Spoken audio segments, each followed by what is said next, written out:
Parfois, l'âme commence à parler au cœur d'un silence que personne d'autre n'entend. Ce n'est pas le silence d'une nuit paisible, ni celui d'une ville endormie. C'est un silence qui fait mal, qui pèse, qui crie de l'intérieur, comme s'il cherchait quelqu'un, enfin, pour l'écouter. Et dans les rues de Paris, il y a plus d'un siècle, quelqu'un a écouté. Ce n'était pas un prophète, ce n'était pas un visionnaire. C'était un homme simple, avec un cœur inquiet et des yeux capables de voir au-delà des apparences. Allan Kardec ne cherchait ni gloire, ni disciple, ni réponse facile. Ce qu'il cherchait, au fond, c'était du réconfort. Un réconfort véritable. Un qui ne s'efface pas face à un cercueil. Un qui ne disparaît pas lorsque les prières cessent. Un qui puisse soutenir l'âme quand tout le reste s'effondre. Car Paris, à cette époque, brillait à l'extérieur, mais portait de profondes blessures à l'intérieur. Dans les salons de la haute société, on parlait de science, de politique, d'art, mais personne n'osait parler de l'invisible. Personne ne voulait regarder au-delà du corps. Il était plus facile de nier l'âme que de l'affronter, plus facile de rire en public que de pleurer dans la solitude. Et pourtant, Kardec marchait dans ces rues et il voyait. Il voyait des hommes en costumes impeccables cacher des vides que même l'argent ne comblait pas. Il voyait des femmes raffinées porter des culpabilités qu'elles n'osaient avouer. Il voyait des enfants au regard triste, des adultes aux yeux perdus, des vieillards attendant la mort sans savoir pourquoi ils avaient vécu. Il voyait et il comprenait. Il comprenait que la véritable maladie ne résidait pas dans le corps, mais dans l'âme. Que la plus grande des pauvretés n'était pas le manque de pain, mais le manque de sens.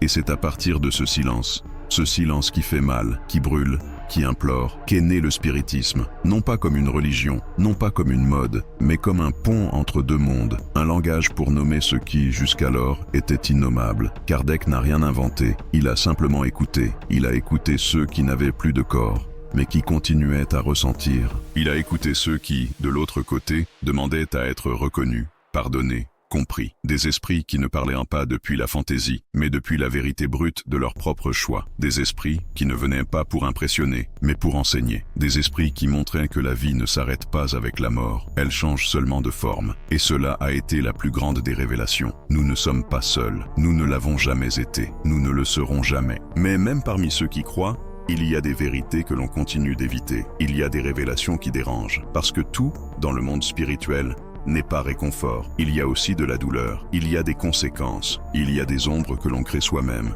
et avec lesquelles on doit apprendre à vivre. Kardec a vu cela.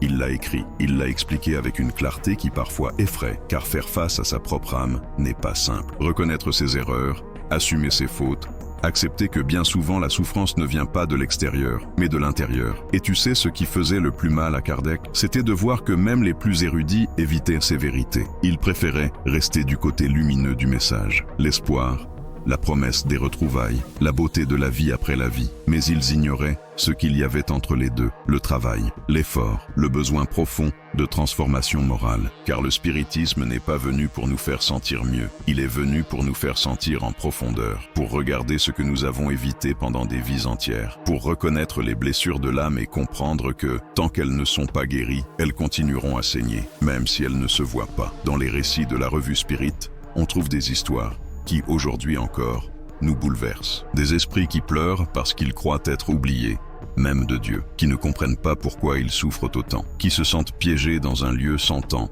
sans direction, sans lumière. Et ce que Kardec a compris, l'âme à nu, c'est qu'ils n'étaient pas punis. Ils vivaient seulement le reflet de leur propre conscience, car l'ombre, le seuil, ce que l'on appelle le bas astral, n'est pas un enfer, c'est un miroir, un espace créé par nos propres émotions, pensées, attachements et culpabilité, un endroit où l'âme se retrouve face à elle-même et souvent ne se reconnaît pas. Kardec écoutait et il écrivait, mais il n'écrivait pas comme un juge, il écrivait comme quelqu'un qui a ressenti, comme quelqu'un qui a trop vu, comme quelqu'un qui sait que chaque esprit, aussi perdu soit-il, garde en lui une étincelle de lumière. Cette étincelle, c'est toi. Cette lumière, elle est tienne. Même si aujourd'hui tu te sens loin de toi-même, même si le silence t'écrase, même si tu penses que ta foi ne suffit plus, même si tu as du mal à respirer en pensant à celui ou celle qui est parti. Je sais, cette tristesse ne part pas avec des mots. Elle ne disparaît pas avec de belles phrases. Elle ne se calme pas avec des explications. Parce qu'il y a des douleurs qui ne cherchent pas de réponse, seulement quelqu'un qui les entende. Et Kardec les écoutait. Comme tu peux commencer à t'écouter, mais il y a encore autre chose, quelque chose que peu osent dire et que beaucoup préfèrent encore taire aujourd'hui. Kardec ne parlait pas seulement d'esprits inconnus, il parlait aussi de ceux que nous aimons le plus, de mère,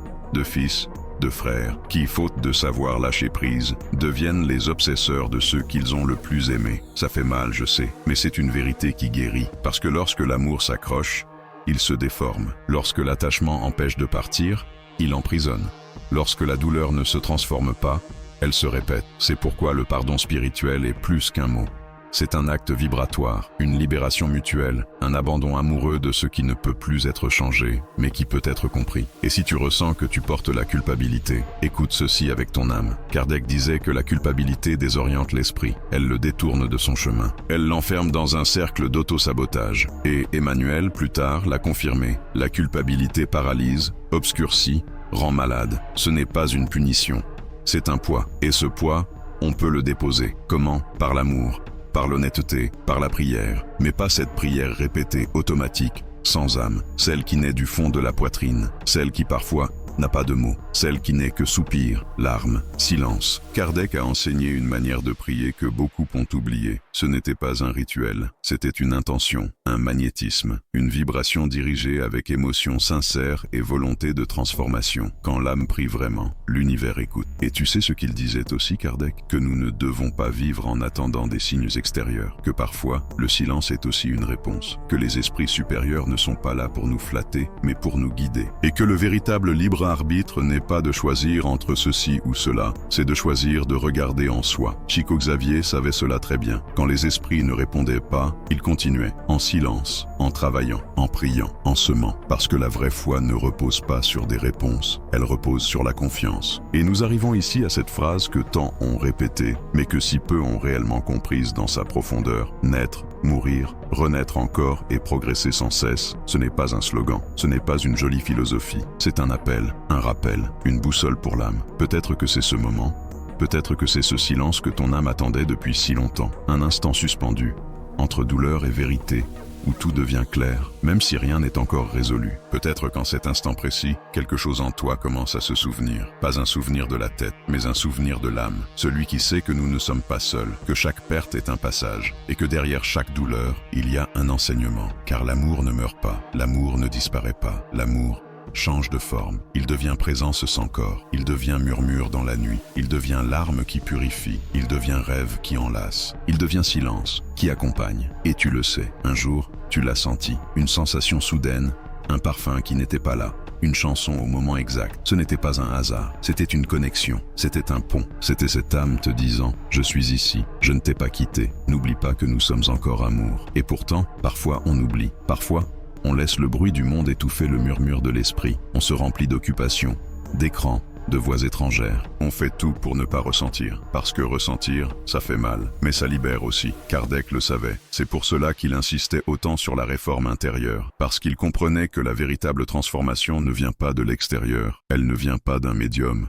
Elle ne vient pas d'un message psychographié. Elle vient de toi, de comment tu choisis de vivre, de comment tu choisis de regarder ton histoire, de comment tu choisis de dialoguer avec ton passé, ta douleur, ton absence. Et là, à cet endroit précis, surgit une question que l'on ose rarement poser. Qu'est-ce que je fais avec ma douleur? Est-ce que je la cache sous le tapis des routines? Est-ce que je la nie en prétendant que tout va bien? Est-ce que je la livre au jugement, au ressentiment, à la peur? Ou est-ce que je commence à la transformer doucement, en compassion, en sagesse, en lumière, parce que la douleur, où elle se transforme, où elle se répète, et aucune âme n'échappe à cette loi. Aucun esprit ne peut éviter, un jour ou l'autre, le retour à soi. Et si tu es là, maintenant, à écouter ces mots, c'est que tu le sais déjà, tu le ressens déjà, tu es déjà dans ce processus. Peut-être que tu ne sais pas encore comment avancer, peut-être que la culpabilité pèse encore sur toi, peut-être que l'attachement te retient, peut-être que la peur te bloque, mais tu as déjà fait le pas le plus important, t'écouter. Kardec parlait souvent de la valeur de la conscience, pas comme d'un juge intérieur, mais comme d'une boussole, comme d'une lampe qui, même si elle éclaire parfois des zones douloureuses,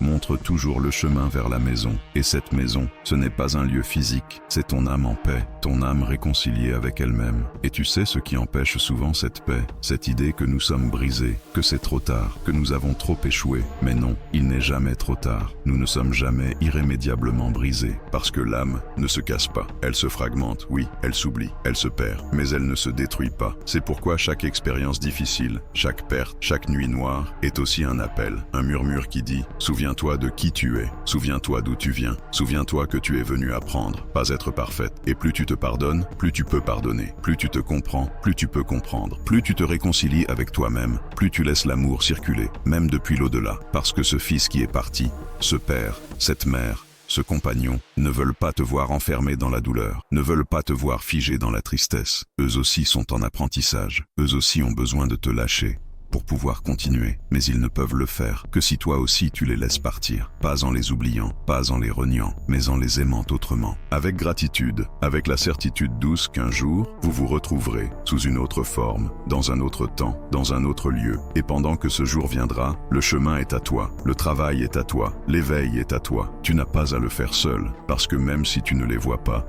il y a des êtres qui t'accompagnent, des esprits amis, des proches déjà passés, des guides qui te soutiennent sans que tu le saches. Et il y a aussi nous, cette communauté qui se forme doucement ici. Des femmes, des hommes, des âmes en quête, des âmes qui pleurent, qui cherchent, qui sentent et qui choisissent d'avancer ensemble. Parce que le spiritisme n'est pas un dogme, ce n'est pas une théorie, c'est une pratique de l'âme, un chemin d'humilité, de silence, de transformation silencieuse. Et non, ce n'est pas facile, mais oui, c'est possible. Et si un jour tu doutes, souviens-toi de ce que disait Kardec. Le spiritisme marche avec le progrès et ne sera jamais dépassé. Mais il ne parlait pas seulement du progrès technique, il parlait du plus difficile de tous, le progrès moral, celui qui ne se mesure pas avec des diplômes, celui qu'on n'affiche pas, celui que personne n'applaudit, mais qui transforme tout. Aujourd'hui, tu te demandes peut-être, et maintenant, que faire avec tout ce que j'ai ressenti? Tu n'as pas besoin de faire grand-chose, juste respirer.